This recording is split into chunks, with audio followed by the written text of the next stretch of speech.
Hello Capricorn, Capricorn Rising, and Capricorn Moon people. This is your monthly astrological horoscope for January 2017. And a quick reminder for you guys, first of all, Happy New Year. Second of all, January, as you know, is the month where classes get started. Always doing classes in the winter here at Scarlet Moon. And so if you are interested in signing up for the Tarot Tutorship online classes, I've got that three-parter series coming, already registerable, ready to be registered, on my website, as well as a special Astrology Love webinar that's going on as well in January. You can always go to my website, integrativemysticism.com, and reserve your space. So, what is going on with the Capricorns this month? Well, I've been telling everyone, and if you saw the 2017 live broadcast I did, which it's saved, you can still see it, I talk about leftover energies in this year. And January, probably one of the strongest times where we have these leftover energies, and they're actually good leftover energies. We've got Saturn forming a really strong trine to Uranus throughout this month, and that energy will be felt. And whenever we have Saturn and Uranus come together, the big phrase is order to chaos, and putting harmony where things have been too discombobulated, too disorganized. And you may have seen a lot of this already showing up, because again, this is left over from December, but this is relating to past issues for you. This is closing old doors, especially as they relate to long-standing issues regarding family. Uranus is currently in your home and family sector, Aries, and Saturn is in your 12th house of your past. And so, when we have this reconciliation happening, when we have this reconnection, we have an opportunity to start dealing with old outstanding issues relating to the home, relating to the family. This could have to do with financial or health issues relating to family members. This could have to do with a lot of outstanding, maybe emotional issues, conversations that we really have needed to have to make the peace with our relatives, make the peace with our home. Some of you may be trying to find a way to get other family members to make peace with each other. You know, every once in a while we do have those warring siblings, or the warring aunt and uncle, and all of those kinds of things. And this is definitely going to be the beginning of an opportunity to start, again, bringing some peace back home there. And this could be going on throughout the year, but it's definitely at its strongest right now in January. We also have Mercury currently retrograde in your sign at the beginning of the month, and with Mercury retrograde in your sign, it can be a bit of a difficult wild card issue, because all of a sudden we have a lot of inconsistencies to stumble through in the first week and a half of the month. You know, typically with Mercury retrograde in your sign, be very careful about, you know, doing a bit too much to confuse people. You know, sometimes we get very easily misunderstood. And sometimes it's, you know, it's harder to get our points across, and people might be maybe a bit too presumptuous. They may be assuming they know what we're talking about before we're finished speaking. We may find ourselves in a situation where we thought we illustrated our point correctly, but you know, something threw somebody off, and then all of a sudden the rest of the conversation was spent having them trying to process that one point. So it's very important the first week and a half of the month. Any important conversations that you need to have, keep them short. You know, try not to get them too wordy, too lengthy. I know I'm guilty of that just on a regular basis. Now, on the 4th, we've got Mercury retrograding all the way back into Sagittarius, into that 12th house of yours. And for some of you, this is falling in an area where we may accidentally overspeak and, you know, speak too much and blurt out a secret that did not need to be shared. And so you need to be very careful when it comes to handling other people's private information, especially when they confide it in you. Luckily, after the 8th, Mercury is going direct and well on its way back into Capricorn by the 12th, and we have everything, all systems go.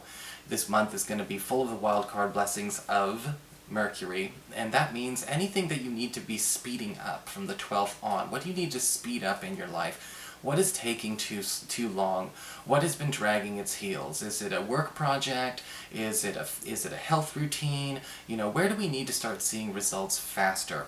After the 12th, Mercury will be working double time to make sure to make up for not only the lost time it had during the Mercury retrograde, but also to speed things up to fruition that have not been as productive as they could be. We also have early in the month Venus, the planet of love and harmony and luck, and to some degree even money, moving into your third house of communications. And we have a wonderful opportunity for a lot of Capricorns to start drawing a lot of attractive offers to themselves, whether they are offers for partnerships, offers for jobs, offers for recreation, offers for play. Because when we think about the third house, it's talking about a new commitment of all kinds and of any kind. But with Venus it's kind of putting you in a very competitive position. It's kind of putting you in a place where, people are going to be asking for you, not them. Now be careful with this though, because Venus in the third house can make other people resentful of us being treated like the favorites. And there may be a jealous friend or a jealous coworker or two that's not too appreciative of that. But, as long as we stay humble, it should be okay. Venus is going to be here all month as well, and as with most good planets in the third house, it's time to really be thinking about where do we need to consider indulging ourselves with a bit more travel. A lot of you could be taking classes to, broaden your education, maybe even taking some time to go back and finish your education. Sometimes, if you have some leftover certificate programs or anything along those lines that you haven't finished yet, this is definitely a time where some of you may be thinking, you know what, I'm actually going to go finish that. I'm going to go take those last couple of semesters and get that taken care of and clean it right up. On the 12th of the month, we do have a full moon occurring in Cancer, in your 7th house of partnerships. And this is a really interesting full moon because usually with full moons we tend to see the energies rise, we tend to see emotions rise, and this could actually seal the deal on a relationship if you have been trying to become official or maybe go from casually dating to, being a lot more serious. If you're looking for more of a one-on-one commitment, this is the type of energy you want to see. And that full moon energy will be lasting from the 12th all the way up until the 24th of the month. However, I will say, when it comes to the full moon in the 7th house, when the energies rise, it all depends on how well people are good at coping with them, though, and handling these situations, because sometimes we can have passion turn to something else, very quickly, and we don't want it to be a very tense period. So if it seems like, that emotional regulation's just not working, pay attention to your partner's social cues. This can also affect close friendships, the one-on-one relationships in your life, and so we could end up becoming closer, or there could be a quarrel around this. And a lot of it does seem to be a lot of double-edged swords for the Capricorn people, but Capricorns tend to be savvy people, and I do like the fact that you guys can take the both edges of the sword and wield them well, so I'm not too worried about that. On the 19th, we've got the Sun moving into Aquarius, into your 2nd house of earned income, where it will stay up until the 3rd week of February.